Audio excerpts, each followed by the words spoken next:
Hello बच्चों, let's read the question. Atom bomb is based on a nuclear fusion process, B nuclear fission process, C nuclear radiation process and D electromagnetic process.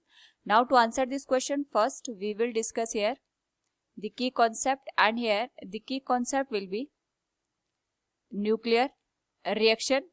Now अगर हम बात करें nuclear reaction की, तो इसमें किसी भी एटम का न्यूक्लियस पार्टिसिपेट करता है. दो टाइप की न्यूक्लियर रिएक्शन होती है, एक होती है न्यूक्लियर फ्यूजन और दूसरी होती है न्यूक्लियर फिजन. न्यूक्लियर फ्यूजन में हमारे पास यहाँ पे लाइट न्यूक्लियस मिलकर एक हैवी न्यूक्लियस का फॉर्मेशन करते हैं, लाइक हाइड्रोजन के दो लाइट न्यूक्लियस को अगर हम हाई टेम्परेचर और प्रेशर पे कंबाइन कर दें तो ये हीलियम के न्यूक्लियस में कन्वर्ट हो जाता है.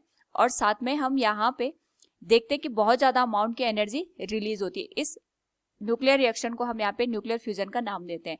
इसी तरीके से अगर हम बात करें यहाँ पे न्यूक्लियर फिजन की, तो फिजन का मतलब होता है ब्रेक होना. जब हमारे पास यहाँ पे एक हैवी न्यूक्लियस दो लाइट न्यूक्लियस में ब्रेक हो जाता है, उस पर्टिकुलर केस में साथ में यहाँ पे एनर्जी रिलीज होती है. इसको हम कहते हैं nuclear fission reaction. Now according to the question हमसे पूछा गया atom bomb is based on which nuclear reaction.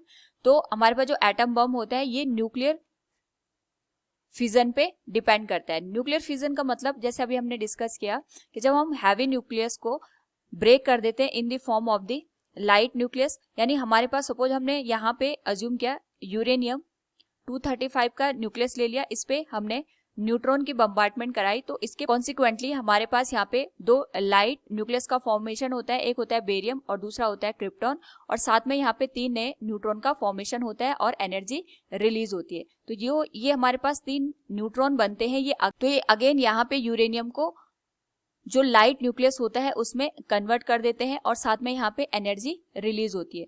तो ये जो प्रोसेस है ये हमारे पास यहाँ पे कॉन्टिन्यूस चलती जाती है.